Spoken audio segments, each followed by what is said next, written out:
जय माता दी। माता रानी की कृपा सदा आप और आपके परिवारजनों पर बनी रहे। आज सुनिए देवी भागवत पुराण की आगे की कथा। आज देवी भागवत पुराण में आप सुनेंगे भगवान विष्णु के हयग्रीव अवतार का कारण तथा हयग्रीव स्वरूप से हयग्रीव दानव के वध का वर्णन। ऋषिगण बोले, हे सूत जी, आपने बड़ी आश्चर्य की बात कही। अरे, जो भगवान विष्णु सबके कर्ता धर्ता है, उनका भी मस्तक कटकर धड़ से अलग हो गया। फिर उस धड़ पर घोड़े का सिर रखा गया और वे हयग्रीव कहलाने लगे। वेद भी जिनकी स्तुति करते हैं, संपूर्ण देवताओं को आश्रय देना जिनका स्वाभाविक गुण है, और जो समस्त कारणों के भी परम कारण है, उन आदिदेव जगत प्रभु भगवान श्री हरि को भी छिन्न मस्तक हो जाना पड़ा। ये तो दैव की ही करामात है। परंतु महामते, ऐसी घटना कैसे घट गई, इसे शीघ्र विस्तार पूर्वक कहने की कृपा कीजिए। तब श्री सूत जी कहते हैं, मुनिगणों, भगवान विष्णु परम तेजस्वी और देवताओं के भी देवता हैं। उनकी लीला बड़ी विचित्र है। तुम सब लोग अत्यंत सावधान होकर उनकी अद्भुत कथा सुनो। एक समय की बात है, सनातन परम प्रभु भगवान श्री हरि को घोर युद्ध करना पड़ा। 10,000 वर्षों तक वे युद्ध क्षेत्र में डटे रहे। फिर तो उन्हें थकान सी हो गई। इस थकान को मिटाने के लिए वे अपने पुण्य प्रदेश वैकुंठ लोक को गए। पद्मासन लगाकर बैठे। धनुष पर वहां पर डोरी चढ़ी हुई थी। इसी अवस्था में धनुष को भूमि पर टेक कर उसी के सहारे वे कुछ झुक से गए। आराम करने का सोचने लगे। अब आराम करते करते वे धीरे धीरे उसी धनुष से लगे लगे अलसाने भी लगे। अब एक तो थकान के कारण, युद्ध भूमि में इतने वर्षों के युद्ध के कारण जो थकान हुई थी, उसके कारण कहिए या फिर भगवान की लीला ही कहिए कि उन्हें घोर निद्रा आ गई। उन्हीं दिनों कुछ दिनों से देवताओं के यहाँ यज्ञ करने की योजना चल रही थी। देवराज इंद्र, ब्रह्मा जी, शंकर जी आदि सभी देवता यज्ञ करने में तत्पर होकर भगवान श्री हरि से मिलने वैकुंठ लोक में गए। देवताओं का कार्य निर्विघ्न चलता रहे, यही उस यज्ञ का उद्देश्य था। वहां उन्हें यज्ञेश्वर भगवान विष्णु का दर्शन नहीं मिला। फिर तो ध्यान द्वारा उन्होंने पता लगाया। पता लगाकर वे जहां भगवान विराजमान थे वहीं पहुंच गए। वहां पहुंचे तो उन्होंने क्या देखा कि परम प्रभु भगवान श्री हरि योग निद्रा के अधीन होकर अचेत से पड़े हुए हैं। तब उन्हें देखकर वे देवतागण वहीं ठहर गए। अब वे प्रभु के जागने का इंतजार करने लगे। प्रभु तो अचेत पड़े हुए थे। बहुत देर हो गई, लेकिन प्रभु की निद्रा नहीं टूटी। तब ऐसे में देवतागण बड़े चिंतित हो गए। अब ऐसी स्थिति में देवराज इंद्र ने, जो प्रमुख प्रमुख देवता वहां पर थे, उन्हें संबोधित करके कहा कि प्रभु, अब बताइए क्या करना चाहिए। देवतागणों, आप स्वयं भी विचार कीजिए, भगवान विष्णु को इस निद्रा से कैसे जगाया जाए। तब भगवान शंकर वहां कहने लगे कि देवताओं, यद्यपि किसी की निद्रा भंग करना निश्चित आचरण है, ये बात हमेशा ध्यान में रखिए कि अगर कोई गहरी नींद में सो रहा हो तो उसे अनावश्यक रूप से जगाना नहीं चाहिए, बड़ा भारी दोष लगता है। तो कहते हैं प्रभु कि यद्यपि किसी की निद्रा भंग करना निश्चित आचरण है, अब यज्ञ भी करना है, तो यज्ञ करने के लिए तो प्रभु को जगाना ही पड़ेगा। तब ब्रह्मा जी ने वम्री नामक एक कीड़ा उत्पन्न किया। सोचा कि धनुष तो पृथ्वी पर है ही, ये वम्री नामक कीड़ा उस धनुष की तांत को काट देगा। फिर आगे की रस्सी को काटते हुए झुका हुआ धनुष ऊपर की ओर तन उठेगा। फिर तो देवाधिदेव श्री हरि की निद्रा टूट ही जाएगी। अब देवताओं का कार्य सिद्ध होने में भी फिर कोई संदेह नहीं रहेगा। इस प्रकार मन में विचार करके प्रधान देवता अविनाशी ब्रह्मा जी ने वैसा ही करने के लिए वम्री कीड़े को आज्ञा दी। तब वह वम्री नामक कीड़ा ब्रह्मा जी से कहने लगा, प्रभु, अरे लक्ष्मीकांत भगवान नारायण देवताओं के भी आराधिदेव हैं। भला उन जगत गुरु की निद्रा मैं कैसे भंग कर सकूंगा। भगवान, इस धनुष की डोरी को काटने से मुझे भला कौन सा लाभ है, और धनुष की तांत को काटकर तो बड़ा घृणित कार्य मुझसे करवाया जाएगा। सभी प्राणी किसी न किसी स्वार्थ को लेकर ही कोई नीच कर्म करते हैं, और ये तो बिल्कुल सच बात है। अब अगर इस धनुष की तांत को काटने में मेरा भी कोई काम बने, तब तो मैं इसे काटने में तत्पर हो जाऊंगा। तब ब्रह्मा जी कहने लगे, वम्री सुनो, हम लोग तुम्हें यज्ञ में भाग दिया करेंगे। ये निजी लाभ मानकर अब तुम शीघ्र ही हमारा काम करो, अर्थात भगवान श्री हरि को निद्रा से जगा दो। देखो, यज्ञ में हवन करते समय अगल बगल में जो भी हविष्य गिर जाएगा वो तुम्हारा भाग होगा, ये समझ लो। अच्छा, अब हमारा काम बहुत जल्दी हो जाना चाहिए। सूत जी कहते हैं, इस प्रकार ब्रह्मा जी के कहने पर उसी क्षण वम्री ने प्रत्यंचा को, जो नीचे भूमि पर थी, उसे काट दिया। फिर तो धनुष बंधन मुक्त हो गया। अब इधर देखिए, प्रत्यंचा कटी दूसरी ओर की डोरी भी वैसे ही ढीली पड़ गई। और जैसे ही प्रत्यंचा की डोरी कटी और ढीली हुई, उसी समय बड़े जोर से भयंकर शब्द हुआ, जिसे सुनकर सभी देवतागण भयभीत हो उठे। चारों ओर अंधकार छा गया। इतना अंधकार छा गया कि सूर्य की प्रभा भी क्षीण हो गई। फिर तो सभी देवतागण घबराकर सोचने लगे कि अहो, ऐसे समय में और इतने भयंकर समय में अब पता नहीं क्या होने वाला है। ऋषियों, समस्त देवतागण ऐसा ही सोच रहे थे कि इतने में पता नहीं भगवान विष्णु का मस्तक कुंडल और मुकुट सहित कहां उड़कर चला गया। कुछ समय के बाद जब घोर अंधकार शांत हुआ, तब भगवान शंकर और ब्रह्मा जी ने देखा श्री हरि का विग्रह बिना मस्तक का पड़ा हुआ है। ये तो बड़े आश्चर्य की बात सामने आ गई। भगवान विष्णु के केवल धड़ को देखकर अब उन देवताओं के आश्चर्य की कोई सीमा नहीं रही। अब वे तरह तरह की चिंता करने लगे और मारे चिंता के उमड़े हुए इस चिंता के समुद्र में डूबने उतराने लगे। बहुत दुखी होकर उन सबकी आंखें अब भर आई, सबकी आंखें जल बरसाने लगी। वे विलाप करने लगे कि हा नाथ, आप तो देवताओं के भी आराध्य देव और सनातन प्रभु हैं, फिर भी हे भगवान, संपूर्ण देवताओं को निष्प्राण करने वाली एक ऐसी दैवी विचित्र घटना घट गई। ब्रह्मा जी कहने लगे, काल भगवान ने जैसा विधान रच रखा है वैसा अवश्य ही होता है, और ये तो बिल्कुल असंदिग्ध बात है। जैसे बहुत पहले काल की प्रेरणा से भगवान शंकर ने मेरा ही मस्तक काट दिया था, ठीक उसी तरह आज भगवान विष्णु का भी मस्तक धड़ से अलग होकर समुद्र में जा गिरा है। शचीपति देवराज इंद्र के हजारों भग हो गए। उन्हें दुखी होकर स्वर्ग से गिर जाना पड़ा और मानसरोवर में जाकर वे कमल पर रहने लगे। इसलिए तुम्हें बिल्कुल भी शोक इस समय नहीं करना चाहिए।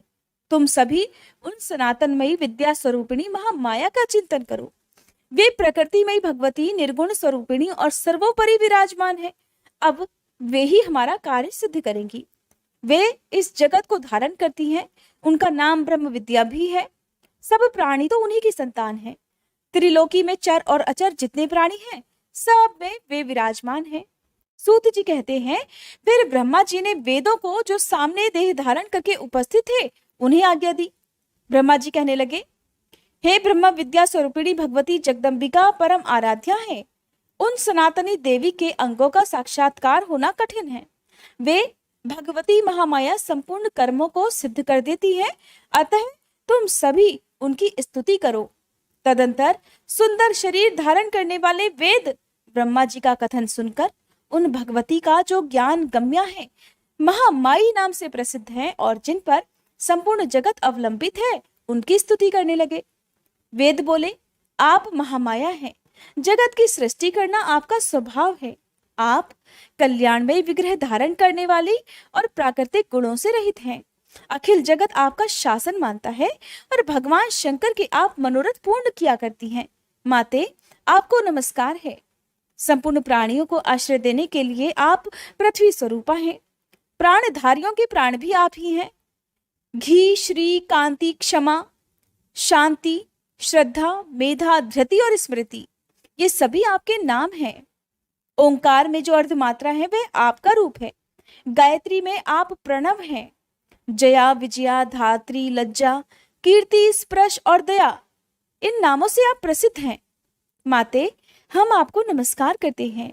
आप त्रिलोकी को उत्पन्न करने में बड़ी कुशल हैं। आपका विग्रह दया से परिपूर्ण है। आप तो माताओं की भी माता हैं। आप विद्यामयी और कल्याण स्वरूपिणी हैं। आपका सारा प्रयत्न अखिल जगत के हितार्थ होता है। आप परम पूज्य हैं। बाग बीज आपका स्थान है। ज्ञान द्वारा संसार जनित अंधकार को आप नष्ट कर देती हैं। हे देवी, देवताओं में कोई भी ऐसा सिद्ध नहीं हो सका जो आपकी विभूति को जान सके। आप संसार की एकमात्र जननी हैं। आप अकेले ही इस मिथ्याभूत समस्त संसार की रचना कर डालती हैं। देवी, इस जगत के मिथ्यात्व में श्रुति वचन ही प्रमाण है। जब सारी श्रुतियां आपके गुणों और प्रभाव को जानने में असमर्थ रही, तब भला हम उन्हें कैसे जान सकते हैं? और अधिक क्या कहें, अपने परम प्रभाव को तो आप स्वयं भी नहीं जानती। हे कल्याणमयी जगदम्बिके, भगवान श्री विष्णु का मस्तक धड़ से अलग हो गया है। क्या आप इसे नहीं जानती? अथवा जानकर भी आप उनके प्रभाव की परीक्षा लेना चाहती हैं? इस समय श्री हरि मस्तकहीन हो गए हैं। ये बात महान आश्चर्यजनक और साथ ही असीम दुखप्रद भी सिद्ध हो रही है। अब हम ये नहीं जान सकते कि आप जन्म मरण के बंधन को काटने में कुशल होते हुए भी श्री विष्णु के मस्तक को जोड़ने में देर क्यों कर रही हैं? हे जगदम्बिके, आपकी यह लीला वैभव अब हमारी समझ से बाहर है। या फिर युद्ध भूमि में देवताओं से हार जाने पर दैत्यों ने पावन तीर्थ में जाकर कोई घोर तप किया है और आप उन्हें वर दे चुकी हैं, जिसके फलस्वरूप भगवान विष्णु का मस्तक अलक्षित हो गया था। अब आप श्रीहरि को मस्तकहीन देखकर बड़ा आनंद ले रही हैं। हे जगदम्बिके, आप कहीं लक्ष्मी जी पर कुपित तो नहीं हो गई? क्योंकि आप तो उन्हें भगवान विष्णु से रहित देखना चाहती हैं। माना कि अगर लक्ष्मी जी ने अपराध कर ही दिया हो, तब भी तो आपको क्षमा कर देना चाहिए, क्योंकि वे भी तो आपसे ही प्रकट हुई है। अतः श्री हरि को पुनः मस्तक प्रदान करके लक्ष्मी जी को प्रसन्न करने की कृपा कीजिए। देवी, ये सुरगण आपको निरंतर नमस्कार कर रहे हैं। आपके जगत सृजनमय कार्य की व्यवस्था के ये प्रधान सदस्य हैं। आपकी कृपा से इन्हें प्रतिष्ठा भी प्राप्त हो चुकी है। अब आप अखिल लोकनायक भगवान विष्णु को प्राणदान करके शोक रूपी समुद्र से इन देवताओं का उद्धार करने की कृपा कीजिए। माता, पहले तो हम यही नहीं जानते कि आखिरकार श्रीहरि का मस्तक चला कहाँ गया है। ये तो बिल्कुल निश्चित है कि आपकी कृपा के बिना और कोई उपाय है ही नहीं। देवी, आप जैसे अमृत पिलाकर देवताओं को जीवित करने में निपुण हैं, वैसे ही अब जगत को भी जीवित रखना आपका कर्तव्य है। सूत जी कहते हैं, इस प्रकार जब अंगों उपांगों सहित वेदों ने भगवती जगदम्बिका की स्तुति की, तब वे गुणातीता मायामयी देवी अत्यंत प्रसन्न हो गई। फिर तो देवताओं को लक्ष्य करके आकाशवाणी होने लगी। प्रत्येक वाणी कल्याणमयी थी, सभी शब्दों में सुख भरा था। वह वाणी इस प्रकार थी, देवताओं, अब तुम्हें चिंता करने की आवश्यकता नहीं है। शांत चित्त होकर अपने अपने स्थान पर विराजमान हो जाओ। वेदों ने भली भांति मेरी स्तुति की है, अतः मेरी प्रसन्नता में किंचित भी संदेह नहीं रहा। जो पुरुष मर्त्यलोक में मेरे इस स्तोत्र को भक्ति पूर्वक पढ़ता है अथवा पढ़ेगा, उसे सभी अभीष्ट वस्तुएं सुलभ हो जाएंगी। अथवा जो श्रद्धालु मनुष्य तीनों काल में सदा इसका श्रवण करता है, उसके सभी शोक शांत हो जाते हैं और वह सुखी हो जाता है। मेरा यह वेद प्रणीत स्तोत्र निश्चय ही वेद तुल्य है। अब तुम लोग श्री हरि के छिन्न मस्तक होने का अर्थात उनके मस्तक के कटने का कारण भी सुनो। इस जगत में कोई भी ऐसा कार्य अकारण भला कैसे होगा? एक समय की बात है, भगवान श्री विष्णु लक्ष्मी जी के साथ एकांत में विराजमान थे। लक्ष्मी जी के मनोहर मुख को देखकर उन्हें हंसी आ गई। लक्ष्मी जी ने समझा, हो ना हो भगवान विष्णु की दृष्टि में मेरा मुख कुरूप सिद्ध हो गया है, इसलिए मुझे देखकर इन्हें हंसी आ गई। क्योंकि बिना कारण उनका मुझे यों देखकर हंसना कदापि असंभव है। फिर तो महामाई लक्ष्मी जी को क्रोध आ गया। सात्विक स्वभाव वाली होने पर भी वे तमोगुण से आविष्ट हो गई। श्री महालक्ष्मी जी के शरीर में भयंकर तामसी शक्ति का जो प्रवेश हुआ, उसका भी भावी परिणाम वस्तुतः देवताओं का कार्य ही सिद्ध करना था। वे देवी अत्यंत व्याकुल हो गई। तब झट से उनके मुख से निकल गया कि तुम्हारा ये मस्तक गिर जाए। इसी से इस समय इन प्रभु का सिर शार समुद्र में लहरा रहा है। देवताओं, इसमें कुछ कारण दूसरा भी है, वो ये कि तुम लोगों का एक महान कार्य अब सिद्ध होने वाला है, ये बिल्कुल निश्चित बात है। हयग्रीव नामक एक दैत्य हो चुका है, उसकी विशाल भुजाएं हैं और वह बड़ी ख्याति पा चुका है। सरस्वती नदी के तट पर जाकर उसने महान तप किया है। वह मेरे एकाक्षर मंत्र माया बीज का जप करता रहा, बिना कुछ खाए ही वह जप करता था। उसकी इंद्रियां वश में हो चुकी थी, सभी भोगों का उसने त्याग कर दिया था। संपूर्ण भूषणों से भूषित जो मेरी तामसी शक्ति है, उसी शक्ति की उसने आराधना की और वह दैत्य 1000 वर्षों तक ऐसा कठिन तप करता रहा। तब मैं ही तामसी शक्ति के रूप में सजकर उसके पास गई और जैसे रूप का वह ध्यान कर रहा था, ठीक उसी रूप में मैंने उसे दर्शन दिए। मैं सिंह पर बैठी थी, सर्वांग दया से ओतप्रोत थे। मैंने कहा, महाभाग वर मांग, सुव्रत तुम्हें जो इच्छा हो उसे देने को मैं तत्पर हूं।